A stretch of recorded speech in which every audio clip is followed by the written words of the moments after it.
টাকার 4% হারে 3 বছরের সরল সুদ কত? এই সরল সুদের অঙ্ক যদি আমরা করি তাহলে I equal to P R T by 100 এই সূত্রটা আমাদের কাজে লাগাতে হবে। তাহলে এই সূত্রটা সম্পর্কে একটু জেনে নিই। আই মানে হলো ইন্টারেস্ট, মোট সুদ। পি হলো প্রিন্সিপাল অর্থাৎ আসল। আর আর এর মান হলো রেট অফ ইন্টারেস্ট মানে সুদের হার। আর টি হলো টাইম, নিচে 100। এবার যদি আমরা সমাধান করি 1 নম্বর অঙ্ক থেকে যার যার মান তার তার জায়গায় যদি বসিয়ে দেই, তারপর সমাধান করলেই আমাদের অঙ্ক হয়ে যাবে। দেখি তো আমরা যার যার মান তার তার জায়গায় বসাই। আই এর মান নাই, আই এর মানটা বের করতে হবে, এই জন্য আই যেমন আছে তেমনই থাকলো। তাহলে কি করবো আমরা? I I equal to PRT by 100। 100 আছে, নিচে 100 লিখে নিলাম। পি আছে কত? 1500 ইন্টু আর আছে কত? রেট অফ ইন্টারেস্ট 4%, আর টাইম আছে 3 বছর। এবার কাটাকাটি যদি করি, দুটো শূন্য কাটলো। এবার 15 আর 4, 4 15 60, 60 আর 3 গুণ করলে 3 18, 180 টাকা। এটাই হলো সরল সুদ। এটাই উত্তর। এবার 2 নম্বর প্রশ্নটা দেখো। 2000 টাকার 5% হারে 5% হারে 2 বছরের চক্রবৃদ্ধি সুদ কত?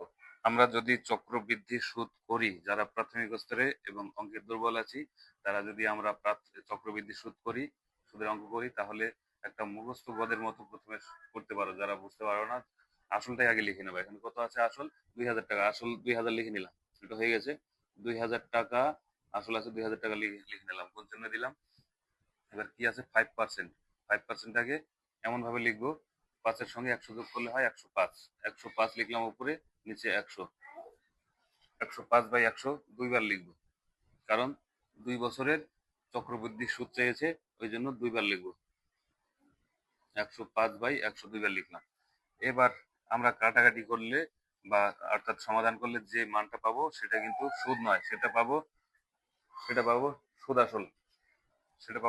এবার কাটাকাটি করে দেখি। এই দুটো শূন্য কাটলাম, 5 দিয়ে কাটলে 5 কুড়িতে 100, 5 একুশে 105। এবার 20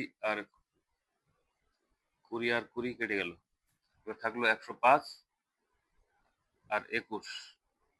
105 আর 21 গুণ করলে কত হয়? 105 আর 2 দিয়ে গুণ করলে 210। 210 যোগ করলে হয় 5-এর 5 শূন্য 2, 2205 টাকা। এটা হলো সুদ আসল। এটা মনে রাখতে হবে, এইভাবে করে যেটা বেরাবে সেটা হলো সুদ আসল। আমাদের চেয়েছে কি? চেয়েছে সুদ। তাহলে সুদ আসল থেকে সুদ আসল বাদ দিলে সুদ পাওয়া যাবে। আসল ছিল 2000 টাকা, এই 2205 টাকা থেকে 2000 যদি বাদ দিয়ে দিই, তাহলে কত থাকে? 205 টাকা। এটাই হলো চক্রবৃদ্ধি সুদ। এটাই উত্তর। 3 নম্বর অঙ্কটা দেখো। 3 নম্বর অঙ্কটায় আছে 2000 টাকার 10% হারে 2 বছরের সরল সুদ ও চক্রবৃদ্ধি সুদের পার্থক্য কত? এটা মুখোমুখি বলে দেওয়া যায়। যারা তোমরা অঙ্ক করতে পারো তারা মুখোমুখি বলে দিতে পারবে। অর্থাৎ এই 2000 টাকার 10% হারে 1 বছরের যে সুদ পাওয়া যাবে, সেই সুদের আবার 10% সুদ বের করলেই সেটাই হলো ডিফারেন্স, সরল সুদ এবং চক্রবৃদ্ধি সুদের। এখানে 10% হারে 2000 টাকার 1 বছরের সুদ কত? ওই 10%-এর 10-এর শূন্য আর দিয়ে 2000-এর একটা শূন্য বাদ দিলে 200 টাকা হয়। 200 টাকা হয় সুদ 1 বছরের। সেই 200 টাকার যদি আবার 10% যদি সুদ বের করা যায়, তাহলে হয় 200-র একটা শূন্য বাদ যাবে আর 10-এর একটা শূন্য বাদ যাবে, 20%, 20 টাকা। 20 টাকায় উত্তর হবে। যারা অঙ্ক আহ, যারা অঙ্ক বুঝতে পার সংক্ষেপে করতে পারবো না, তাদের জন্য আমরা আবার করছি অঙ্কটা। এই অঙ্কটা করতে গেলে দুইবার করতে হবে। একটা সরল সুদ বের করতে হবে একবার, একবার চক্রবৃদ্ধি সুদ বের করতে হবে। আর যারা বুঝো তারা তো সুদের সুদ বের করলে একবারই করে নিতে পারবা। তো যাই হোক, আমরা সরল সুদ আর চক্রবৃদ্ধি সুদের বের করে তারপর ডিফারেন্সটা দেখি। I equal to P R টি, 1 নম্বর অঙ্কটার মতো করব। তাহলে সরল সুদ বের হবে। কি আছে? আই এর জায়গায় আই থাকলো, পি আর টি। পি কত আছে? 2000 টাকা। 2000। রেট অফ ইন্টারেস্ট আছে 10 টাকা। রেট অফ ইন্টারেস্ট 10 টাকা। তারপর কি আছে, 2 বছরের সরল সুদ বের করতে হবে, নিচে 100। তাহলে এই দুটো শূন্য আর এই দুটো শূন্য কাটলো, 20, 20 দুগুনি 10 দুগুনি 20, 20 দুগুনি 40 টাকা। 40 টাকা হলো সরল সুদ পেলাম। এবার আমরা চক্রবৃদ্ধি সুদ বের করে দেখব। চক্রবৃদ্ধি সুদ বের করে দেখব, তাহলেই আমরা তুলনা করতে পারবো। তাহলে কি করব, ওই 2 নম্বর অঙ্কটার মতো চক্রবৃদ্ধি সুদ বের করবো। আগে আসল লিখি, আসল যা আছে 2000 লিখলাম, 2000 আসল আছে, সহজ বুঝতে পারলে। এবার 10%, কে এভাবে লিখবো 110, ওই 10-এর সঙ্গে 100 যোগ করলে 110 হয়, 110 বাই 100 গুণ, এটা দুইবার লিখবো কারণ 2 বছরের চক্রবৃদ্ধি সুদ চেয়েছে। 110 বাই 100, আমরা 110 বাই 100 না লিখে 11 বাই 10 লিখতে পারতাম। এটা করতে করতে হ্যাবিট হয়ে যাবে, কারণ এই শূন্য শূন্য কেটে যায়। এখন যেটা পাবো আমরা সেটা হলো চক্রবৃদ্ধি সুদ পাবো। চক্রবৃদ্ধি সুদ পাবো, সুদাসল পাবো। এই দুটো শূন্য, এই দুটো শূন্য কাটলাম, এই দুটো শূন্য আর এই একটা শূন্য, এই একটা শূন্য কাটলাম। তাহলে কত থাকলো, 11, 110 আর 2। 11 11 গুণ করলে কত হয়, 121।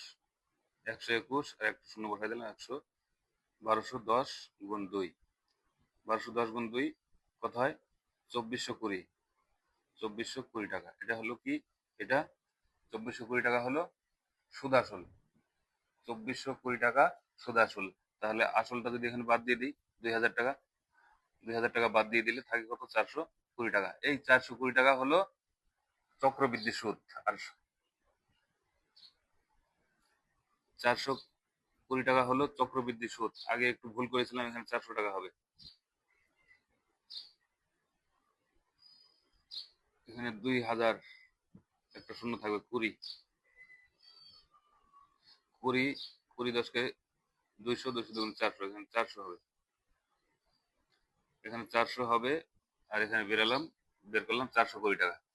তাহলে ডিফারেন্স কত, সরল সুদ হলো 400 টাকা আর চক্রবৃদ্ধি সুদ হলো 420 টাকা। তাহলে 420 টাকা থেকে 400 টাকা বাদ দিলে থাকে কত, 20 টাকা। এই 20 টাকাই উত্তর। অর্থাৎ অঙ্কটার 2000 টাকা 10% হারে 2 বছরের সরল সুদ এবং চক্রবৃদ্ধি সুদের পার্থক্য হলো 20 টাকা। এটা মুখোমুখি বলে দেওয়া যেত। মুখোমুখি করলে কি হতো, 10% করলে 2000 টাকার সুদ হয় 200 টাকা, এই 200 টাকার আবার 10% করলে 20 টাকা হয়। মুখোমুখি যারা পারে করে দিতে পারে। যাই হোক, যারা পারে তাদের জন্য নয়, যারা অঙ্কে দুর্বল তারা আমাদের সঙ্গে থাকলে তাদের কিছুমাত্র উন্নতি হতে পারে। আমরা প্রতিদিন 3-4টা করে অঙ্ক করব, আর একই মানের কিছু অঙ্ক করতে দেব, কমেন্ট বক্সে হোক বা ডেসক্রিপশন বক্সে। তোমরা যদি আমাদের সঙ্গে করতে থাকো তাহলে অঙ্ক ভীতি দূর হবে এবং অঙ্কের প্রিপারেশন, বিভিন্ন চাকরির পরীক্ষার প্রিপারেশন মজবুত হবে। যাই হোক, ধন্যবাদ সবাইকে ওয়াচ করার জন্য। ভালো থাকবে সবাই।